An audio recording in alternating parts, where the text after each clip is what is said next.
And one of the things that what Francesca does is that she interrupts the isolation. She interrupts that no one's saying anything or doing anything.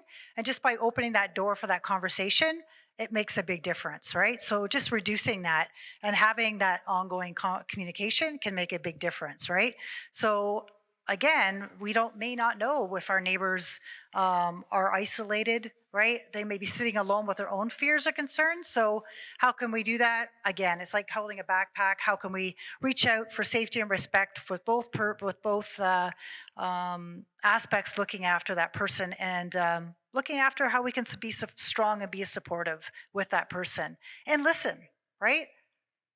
Most of the calls that I know that I get, we might be on the phone for 45 minutes to an hour just listening and hearing what they have to say, because that's important, because maybe no one's ever had that, never had the opportunity to tell anybody, or being interrupted all the time. So that's what's really important, to be respectful around that. I get off those calls sometimes and I say to the person, I go, I don't know if I really helped you so much. And it's that, oh my gosh, just thank you for listening. You help more than you know. And I think, okay. Okay, then if that's what it is, and then I've done my job, because like Raeann said, maybe no one's ever listened to that story. Maybe this is the first time this person is sharing this story, and if that helps them in their journey and that's a first step, then that's a great step.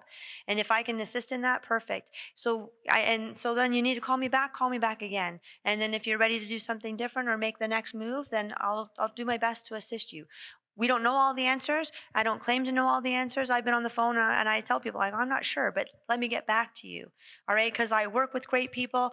I have great friends in other organizations within the community that we collaborate together. We are constantly on the phone with the nurses at the hospital, the PSWs that are going into homes, because we can't do this all. Just one person is not solving all these issues. It takes a team, right? It takes a whole bunch of people. And if you're open to some suggestions and, some different ways of doing business, then that's how I think we can do our best to help. And it just comes from that genuine concern and care that we have for other persons, right? I'm worried about you. But we do have to, as Bussie's already alluded to, the safety. If there are issues Right. around safety, being respectful and not victim blaming. But if there's you're really worried about someone's safety, you shouldn't hesitate to call the 911 if there's an Absolutely. emergency. We tell them to people, don't be disturbed about that. So again, it's that sync it conversation, having that, just keeping that in mind. And as Bussie said, be prepared for someone to talk about it and take that extra time to listen, telling them that it's not their fault and that you're worried about their safety. Again, they're the leaders in how they want to take action. So we're here as support. We can't tell people what to do, especially when individuals are capable and competent of making their own informed choices. It's when people are not competent, that's when we have to there's other mechanisms that can go into place.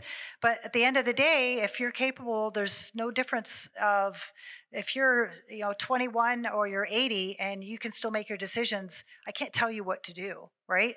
It's up to you to make that empower that decision, and us to be supportive in that.